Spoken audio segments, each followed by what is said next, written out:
नफाज़ शरीयत के नाम पर ताकत का इस्तेमाल या रियासत के खिलाफ महाज अराई हराम और खुली बगावत है। पैगाम पाकिस्तान कौमी कॉन्फ्रेंस का एलामिया जारी कर दिया गया। एलामिया में कहा गया है कि हुकूमत, फौज या सिक्योरिटी एजेंसियों के अहलकारों को गैर मुस्लिम करार देना शरीयत और कानून की खिलाफ वर्जी है। नूर वली और इसके साथियों को पाकिस्तान को इस्लामी रियासत के तौर पर तस्लीम करना चाहिए। शरीयत के नाम पर ताकत का इस्तेमाल या रियासत के खिलाफ महाजराई हराम और खुली बगावत है। हुकूमत, फौज या सिक्योरिटी एजेंसियों के एहलकारों को गैर मुस्लिम करार देना शरीयत और कानून की खिलाफ वर्जी करार ताकत की बुनियाद पर दूसरे पर अपना नजरिया मुसल्लत करने की रविश गैर शरई है।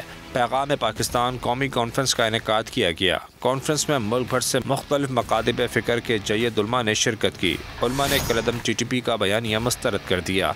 मुश्तरका एलानिये में कहा गया है कि पैगाम पाकिस्तान कुरान और सुन्नत, दस्तूर पाकिस्तान और कौम की इज्तिमाई सोच का आगाज़ है। कौमी असम्बली और सेनेट से मंजूर कराया जाए, मुल्क में बतौर पॉलिसी नाफिज किया जाए।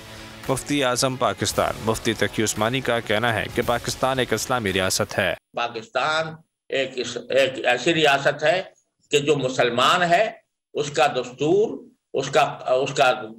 उसके मुसलमान होने की गवाही देता है, और ऐसा दस्तूर है जो दुनिया में किसी और मुल्क के अंदर नहीं पाया जाता। नूर वली और इसके साथियों का पाकिस्तान मुखालिफ मौक़िफ़ यकसर गलत है। TTP ने गुज़िश्ता 20 बरस में बच्चों, औरतों और उलमा को नहीं बख्शा। 2022 बहुत सारे तोहफे भी देखे गया पाकिस्तान की आवाम को। पाकिस्तान की आवाम को एक तोहफा ये दिया कि आवाम को पता चल गया कि पाकिस्तान का मीडिया क्या है। साल 2022 में सबसे ज्यादा देखे जाने वाला चैनल बोल न्यूज रहा नंबर 1। हमने बहुत सारे शोज और ट्रांसमिशंस की, पूरा साल मुसलसल जदोजहद में निकल गया कि ये वोट ऑफ कॉन्फिडेंस के पीछे कौन लोग थे। तोड़े रेटिंग के सभी रिकॉर्ड। सोशल मीडिया पर भी सबसे ज्यादा तेजी से 2.4 बिलियन व्यूज का संगे मील अबूर किया। एंकर्स को भी आवाम में सबसे ज्यादा मकबूलियत मिली और सोशल मीडिया पर भी बोल रहा सब पर सब्सक्राइब करें और बेल दबाएं ताकि कोई खबर रह न जाए।